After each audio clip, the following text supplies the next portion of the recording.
What if one of the most profound spiritual truths was not lost but buried? A teaching so ancient, so powerful, it echoed through temples and mystery schools long before the church even existed. A teaching that may have once lived within the very heart of Christian scripture, only to be erased. A journey through ancient wisdom, early Christianity, and the political tides that reshaped belief itself. What if reincarnation, the idea that the soul lives many lives, was once a Christian truth? Let's uncover the mystery they never wanted you to find. To understand how reincarnation might have ever touched the pages of the Bible, we must first travel far back, to the spiritual roots of humanity. Long before Jesus, long before the Gospels, the belief in multiple lives wasn't rare, it was nearly universal. In ancient Egypt, priests spoke of the Ka and Ba, the soul's divine essence and personality, journeying beyond death. The Book of the Dead outlines a soul's trials, judgments, and potential return to the world, reborn into a new form. To them, death was not an end, but a doorway. In India, the sacred Vedas, composed over 3,000 years ago, introduced the cycle of samsara, birth, death, rebirth.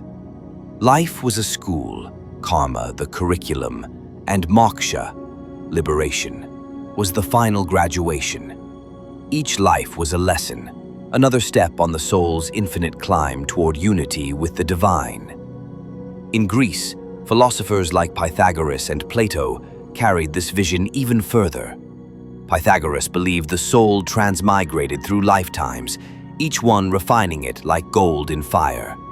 Plato echoed these views in Phaedo, where he has Socrates speak of the soul's immortality and repeated return to earth until it reaches perfection. Across civilizations, this belief wasn't heretical, it was foundational.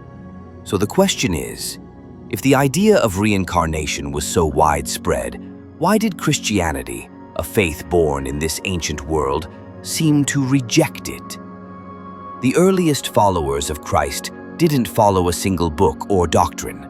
They had no Vatican, no Bible as we know it, only letters, gospels, visions, and a burning desire to understand life, death, and the soul. Some early Christian communities did entertain the idea of the soul returning, evolving through lifetimes. To them, spiritual rebirth wasn't blasphemy, it was redemption in action. One of the most powerful voices of this time was Origen of Alexandria, a theologian, a mystic, a seeker. Influenced by the deep philosophies of Egypt, Persia, and Greece, Origen taught that the soul pre-existed before birth and would continue to live beyond death, possibly in multiple incarnations. In his seminal work, De Principiis, Origen writes of the soul's purification journey. He believed that every soul came into this world shaped by the